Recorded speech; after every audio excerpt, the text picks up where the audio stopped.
Open.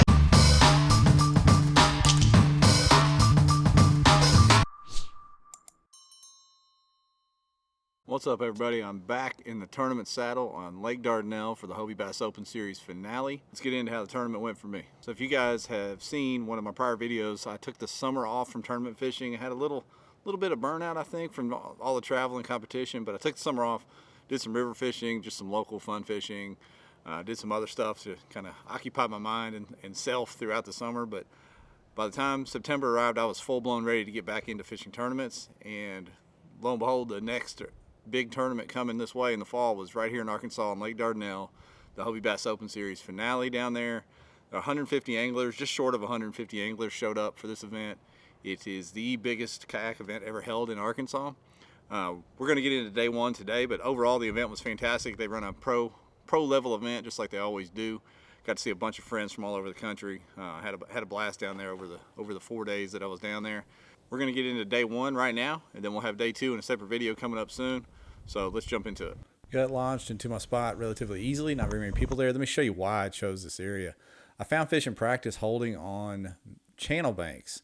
I didn't think they were committed to that fall pattern yet. It was early September, and I thought they'd want to be close to deep water and maybe move up to feed, and that's what I found in practice. Here's my secondary area where I caught all the bigger fish in practice.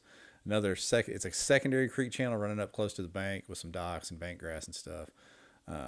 We'll talk a little bit more about that as I get to fishing. So I started off in that first area, that main channel bank right at the mouth of the little pocket, though in top water. Couldn't get anything going there, so I immediately switched over to a square bill crankbait that I had caught them on in practice, and within just a couple casts, got hooked up. And it's a black and blue square bill. Not the Spro flat side, but the little mini Fat Papa, I think they call it. Just a couple casts in and hooked up on this. I caught an 18 on this bait in practice. I was hoping I could get off to a good start with a couple of big ones on it early, but as it turns out, this little area on this morning anyway was holding just little keeper-sized bass, which turned out to be fine. It was a tough day for a lot of people, so I was glad to get off and get on some fish early, even if they were kind of small. We got this one in the boat on the Spro. It ended up being a 14.5-inch fish. Good start to my day.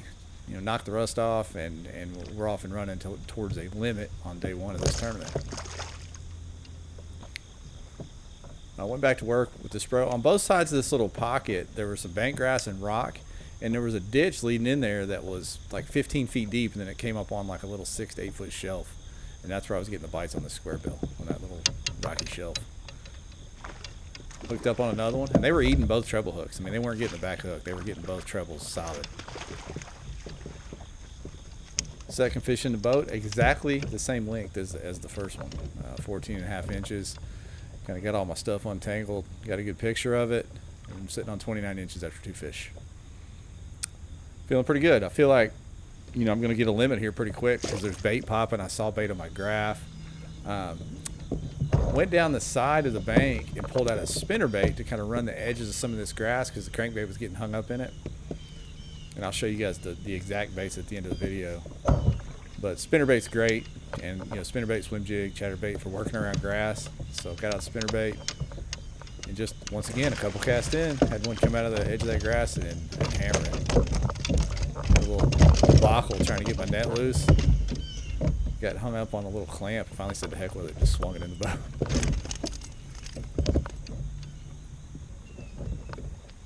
Got that one measured, and we're sitting at 42 inches.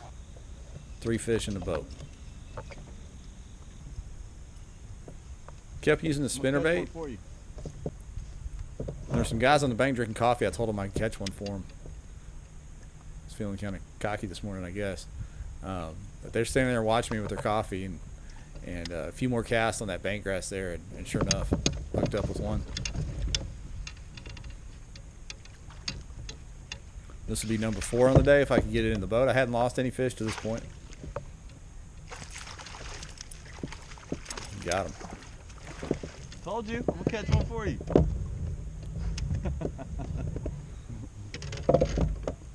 I thought that was pretty cool. You gotta stay here. Good luck. Thought that was pretty cool to be able to catch one for those guys that were watching with their coffee there, but as it turned out, it wasn't so cool. I'll tell you why. So another 13 incher, 55 inches. Just need one more for my limit.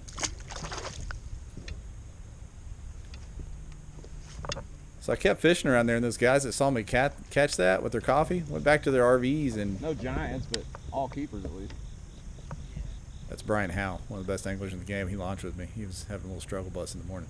But those guys I caught that one in front of went back to their camper and grabbed all their rods with bobbers and minnows and started fishing right where I was fishing. But it's all good. They're camping. They just want to go fishing. Just fine. So what I did is I switched square bills from the Spro as the sun got up to another little one. Another little square bill that was a Berkeley Frittside, just a shad color. And a couple cast in. Number 5 hooked up.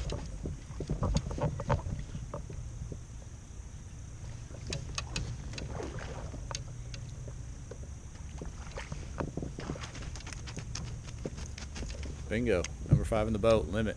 And it is early, y'all. I mean, the sun, you can see, is just coming over the ridge there. So 5 fish, 68 3/4, and I think I'm rolling.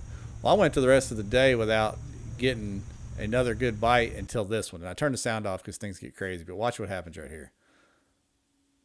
I'm getting ready to switch hands to cast again. And as soon as I let go, a fish hammers that chatterbait literally right by the boat, knocks the rod out of my hands. I grab the rod, don't get a good hook set in it. This fish looks to be 19, 20 inches.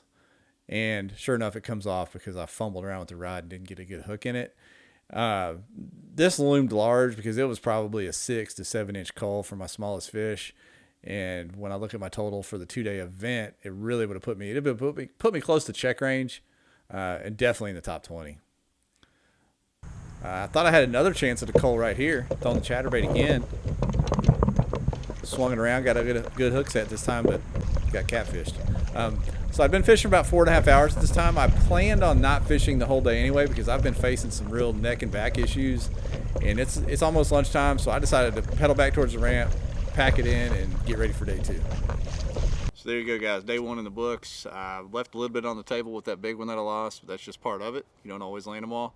I'm going to show you the weapons of choice for day 1, and then day 2, everything changed on day 2. But day 1, this exact Spro square bill did the job for me.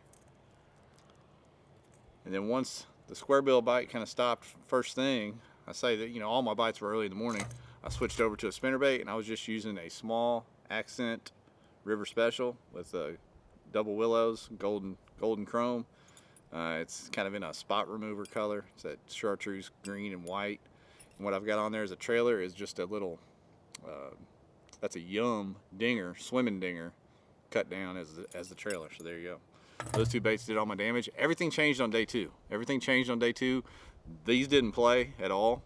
I did catch one on a square bill, but we'll get into that when I do the day 2 video.